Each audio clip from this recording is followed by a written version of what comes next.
Alors bonjour, je vais vous montrer comment faire une division avec crochet avec le matériel des timbres. Alors on se souvient que le petit carré ici, ce vert représente l'unité, dizaines, centaines, milliers.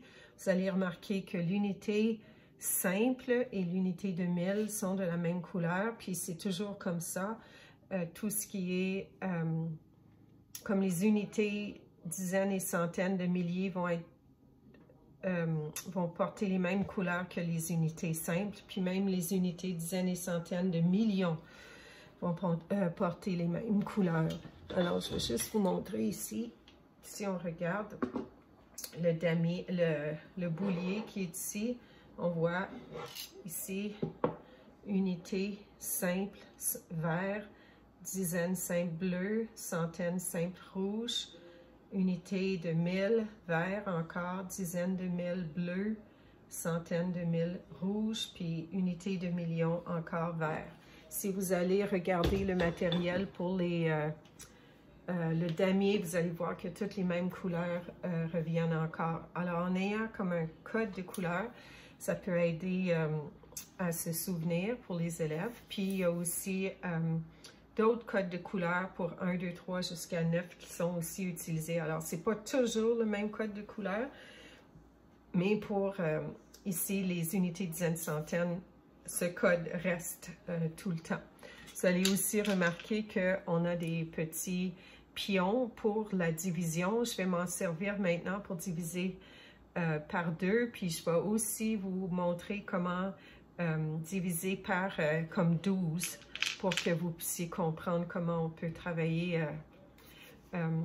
avec 2 pions. Puis souvenez-vous que tout ce qu'on a ici, oups, on a un jeton qui est tombé, ça devrait être ici. Et puis on a les petits jetons, puis les jetons, les jetons verts correspondent au 0 pour les unités, les bleus correspondent pas aux unités, excusez. Les jetons verts correspondent au 0 pour les unités, les bleus correspondent au 0 pour la dizaine, les rouges correspondent au 0 pour la centaine, puis encore une fois, on se sert du même jeton vert pour les milliers, parce que ça signifie 0, ça garde la place. Alors, on va regarder ici comment ça se passe. Alors, on a 5234 divisé par 2. Alors, on va former notre nombre. Je peux commencer par les unités ou je peux commencer par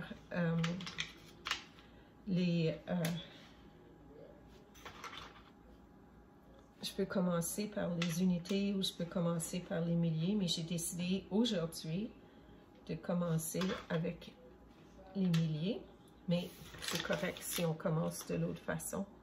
Puis, souvenez-vous, ce que j'essaie toujours de faire, c'est, j'essaie de avancer ici. Alors, on a 2 centaines, on a 3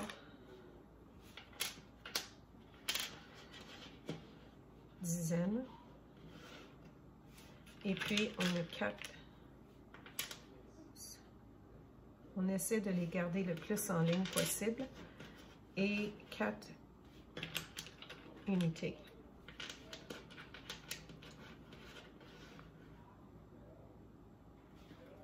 Alors, je vais remonter pour me donner mon espace pour faire mon échange. Puis, je vais même aller chercher mon petit bol.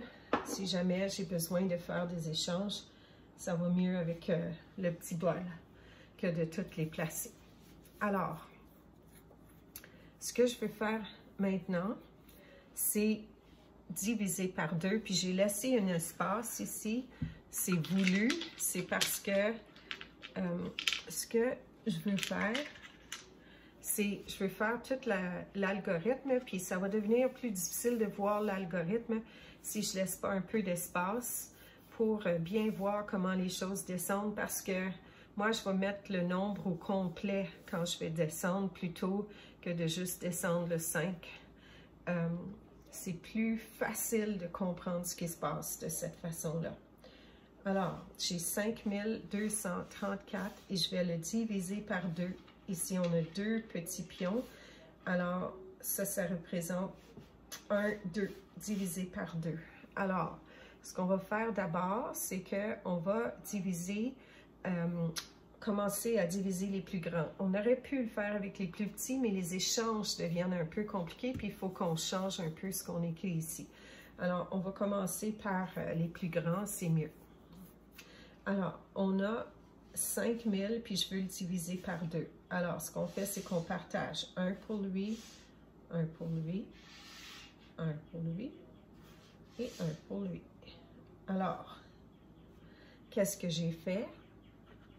Je suis en train de travailler avec les milliers. Alors, je vais prendre mon crayon vert pour le faire. Alors, on voit que une personne, un pion va recevoir 2. Alors, 5000 divisé par 2, ça va donner 2000. OK? Alors, je peux écrire ici 2000.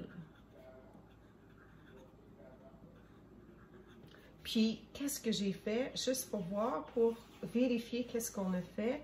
On a 2 fois 2000. Alors, en tout, j'ai 4000. Alors, je peux faire mon 4000 ici. Puis, je vais le soustraire. Puis, on peut faire notre ligne qui est ici. Et qu'est-ce que la réponse va me donner? Ça va me donner 1000. Il me reste 1000. C'est bien ça qu'on voit ici. Il me reste 1000. OK? Alors là, ce que je veux faire, je veux partager mon 1000, mais je ne peux pas le partager dans cet état comme ça. Alors, il faut que je fasse un échange. Puis, on sait que 1000, qui est ici, pour faire l'échange, c'est la même chose que 10 100.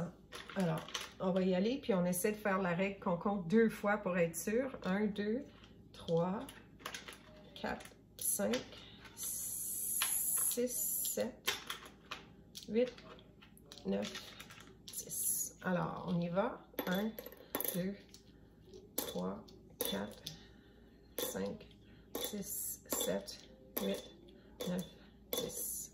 Alors, 1000 a été échangé. Il ne faut pas oublier de remettre le 1000. OK, alors là, on voit que mon 1000 est devenu 1000, mais regardez ce qui est arrivé. On peut regarder ce que je veux faire. On veut regarder ce qui reste. Finalement, j'ai 1200 qui me reste. Alors, c'est ça, j'ai fait une faute ici. C'est 1234 qui me reste. OK? 1234. Alors, qu'est-ce que je vais faire maintenant? Je veux diviser mon 1200, puis le 34, on va le laisser faire pour l'instant, mais 1200, je veux le diviser. Alors, j'en donne un ici, un ici. J'ai choisi un nombre un petit peu long à faire. J'aurais pu choisir quelque chose de plus court pour que ça aille plus vite, mais je veux que vous voyez quand même ce qui se passe. Alors, j'en donne un ici, un ici. Quand j'en ai beaucoup, ce que je peux faire, c'est que je peux dire 2 pour toi, parce qu'on voit que 2, c'est possible. 2 pour toi et 2 pour toi. Puis là, on voit qu'il en reste 2 autres. Alors, eux autres ici, je peux les distribuer. 2 ici et 2 ici. Alors, qu'est-ce que j'ai donné à 1000? J'ai donné 600. Alors, je peux écrire 600 ici. 600. On avait divisé par 2. Puis, on a 600 qui reste. OK? Alors, qu'est-ce que j'ai en tout maintenant? J'avais mon 2000, puis c'est devenu 4000, on l'a enlevé. Là, il faut regarder avec les rouges, qu'est-ce que c'est? C'est 2 fois 600, alors c'est 1200. Alors, on peut écrire 1200, c'est ce que j'avais, puis je voulais le diviser. 1200. Puis qu'est-ce qui me reste? On le voit, 34.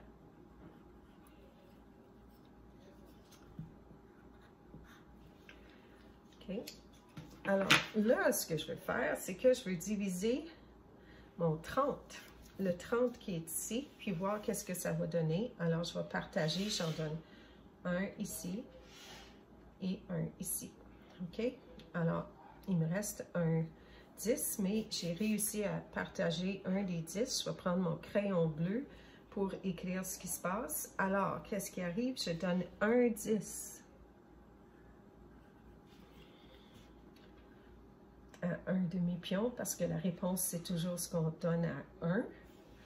Et puis, qu'est-ce que j'ai en tout? J'ai 20. Alors, je peux mettre mon 20 ici. Et qu'est-ce qui me reste? 14. On le voit. 14 qui reste.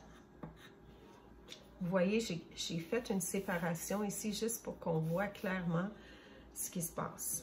Alors là, j'ai encore un échange à faire. Puis, mon 10 ne peut pas se diviser.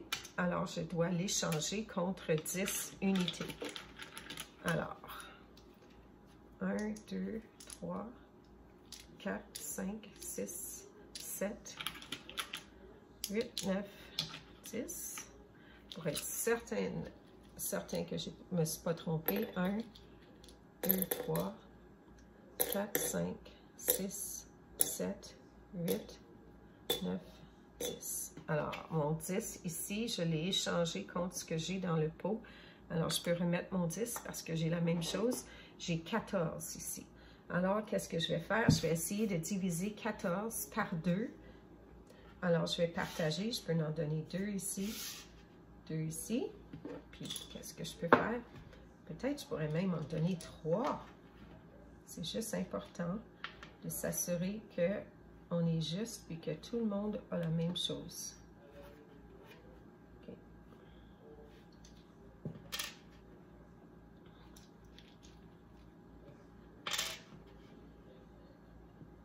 Et puis 2 autres.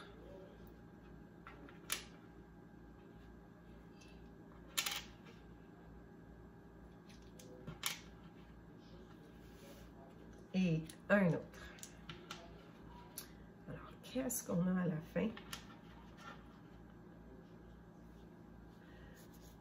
Alors, mon 14, quand je l'ai divisé, on regarde le vert. 1, 2, 3, 4, 5, 6, 7. Alors, chacun en a reçu 7. Alors, je vais prendre mon crayon bleu, puis je vais mettre 7 ici.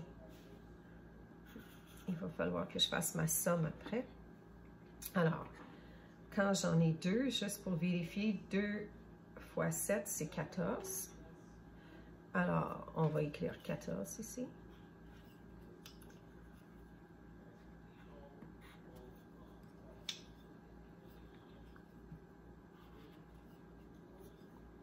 Il ne me reste plus rien ici, c'est tout vide, 0. Puis si je veux voir la réponse, c'est bien 2617. Alors, j'aurais dû me prendre une règle pour tracer. Ça aurait été encore mieux. Alors, 5234 divisé par 2, ça donne 2617. Alors, je voulais vous montrer l'algorithme pour que vous puissiez comprendre. Puis c'est vraiment intéressant parce que pour les élèves qui ont de la difficulté à comprendre l'algorithme, on le voit tout représenté ici. Alors, j'espère que ça a été utile pour vous. Prochaine vidéo, ça va être divisé par un nombre à 2 chiffres.